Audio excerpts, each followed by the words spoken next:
I keep getting all sorts of hints suggesting I should speak my piece. But whenever I think of doing it, I get a little rumble in the tum department that says, "What the hell do you think you're doing?" Not quite sure whether that's my intuitive self saying no, or whether it's just my unconscious self saying no out of fear, as opposed to out of, the idea that I shouldn't somehow do it. How do you get over that if you've got something to say and you don't want to say it and you do want to say it? How do you go over it? One way is to decide that you don't want to incur negativity because of something that you say, and then you just say nothing. I can't imagine for the life of me living my entire life saying nothing because I'm worried in case someone disapproves. On the other hand, I can't imagine my life be going somewhere like I say anything I like, not caring what other people think at all. Where do you strike the balance? That balance seems to escape an awful lot of people in the world right now. Either they're not saying anything, which seems to be most people, or they're not, or they're not stopping talking, which seems to be some people. There's even those who incur so much wrath because of they've expressed an opinion that is unsavory to some extent, that they end up getting a lot of negative feedback. Feedback even can lead up to and including, depending on what they share, a little bit of time at His Majesty's pleasure. This is obviously, now, not that I would consider sharing something along those lines, but it's certainly something I would like to very much avoid if possible. So there we are in a strange kind of world now, where we have these two extremes, some people saying too much, other people saying too little or nothing. And we have another two extremes, of course, which is the root cause of the aforementioned two extremes, which is the extremes of having one opinion which goes in one direction, we could say far to the right, and we have another opinion which goes in the other direction, which we could say far to the left. But what seems to have happened is at some point we were still most of us, kind of in the centre of politics, or whatever we want to call it. Opinions regarding the political and societal structures that we live within.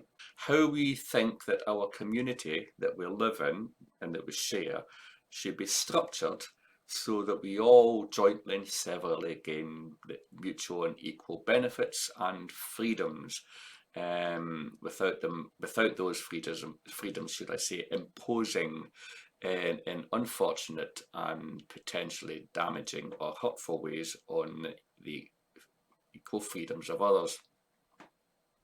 But at some point in our recent history, a few decades ago, we were mostly in what would have been considered then to be in a kind of relatively centrist position politically, with some of us being right of centre, which we used to call conservatives. Some of us still do, but I'm not quite sure that the conservatives are still there. And some of us called left of centre, which many people would have related to Labour, preferencing the interests and the perceived rights and responsibilities of working class people, rather than favouring the rights and responsibilities, etc., of businesses, or on a capitalist system, or if you like, the balance of rights and responsibilities of both. You either favoured slightly the labour force, or you favoured slightly, perhaps, capitalism, believing that free market economies take care of everything else. And so you were either right of centre or you were left of centre, but you were never, and some people felt that they were somewhere in the middle, trying to strike a balance between both. somewhere along the line, those people who were a little bit further left and those people who were a little bit further right started to disagree with each other more and more and raise each other more and more. I think that we could possibly coincide this event with the advent and propagation of a thing called social media. Because when we got social media, if you like, and we all started playing with it, and we realized we could express our views to a lot more people than just our neighbours and the people down the pub and, you know, the people we met in the town square or whatever. We suddenly discovered we could express ourselves to the rest of the world. And so we did. And as we did that, other people realised that they could disagree with us. That's weird, isn't it? But so now it's not just the people next door and the people down the pub who are mostly appeasing and disagreeing and appeasing at the same time, because we're not trying to rock the boat too much with people who are standing right in front of each other. And so now people could disagree with us from 1,000 miles away, several thousand miles away, and not really reap any repercussions because of it, because it's not like they're in front of the person to disagree with. They could say anything and just go on with the day after that. And then I can disagree back. And over a period of time, I think the bouncing back and forth of disagreeing became more extreme. And you know, some people online now, we do say that social media doesn't reflect real life, but some people online, you know, took this as an offence and continued to escalate. And so slowly but surely over time, we ended up in a place where we had kind of echo chambers on social media networks, where mostly because of the algorithm of the network, so mostly you would end up with people around about you that either strongly disagreed with you or strongly agreed with you, depending on what you were looking for and what the algorithm sent you. In the meantime, though, everybody's still strongly, instead of just mildly, disagreeing with each other, because after all, it's someone 10,000 miles away or 2,000 miles away. So, you know, what they're going to do. And people got braver and braver. I kind of equate this to something that happened in the office sphere.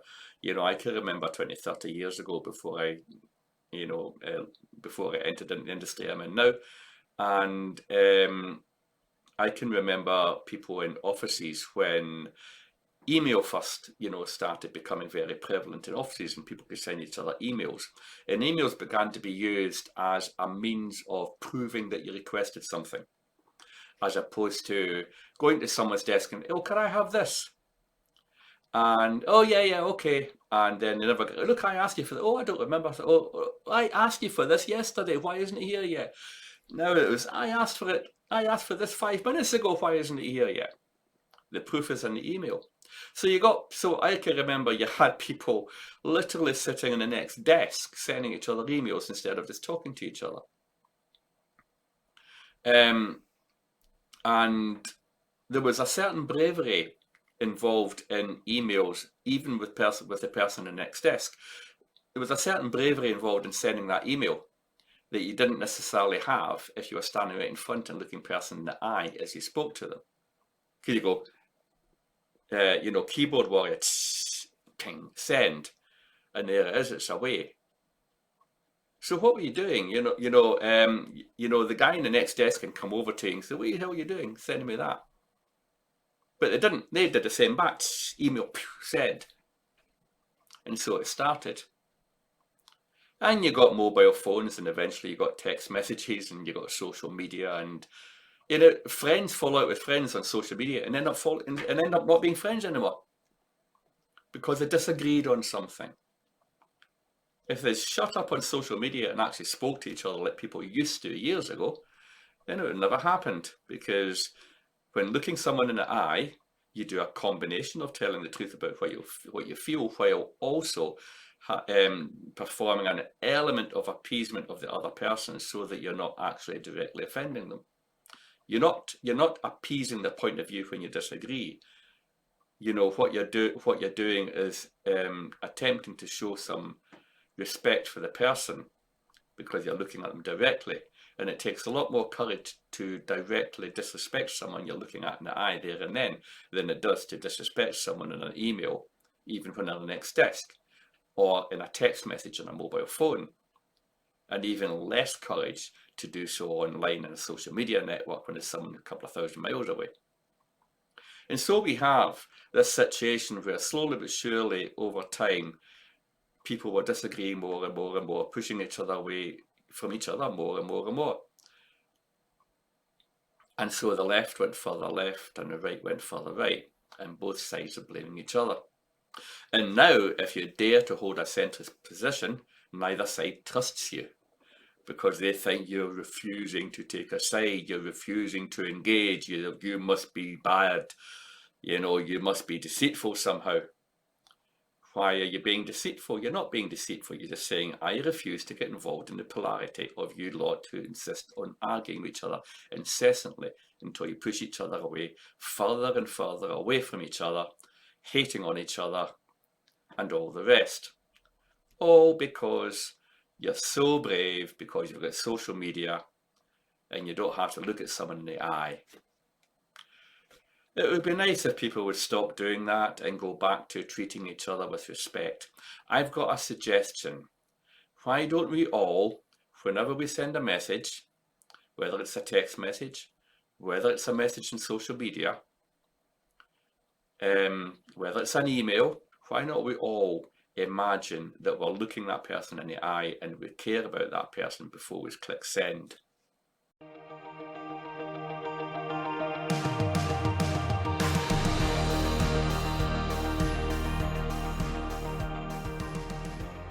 I hope you've really enjoyed this episode. If you did, please share far and wide so others can benefit too, and download the podcast audio so you can listen again whenever you like, wherever you like. You can also view and comment on podcast episodes by visiting johnsoracle.com. Thanks for listening to the podcast of Laird John. I've been your host, John McVey.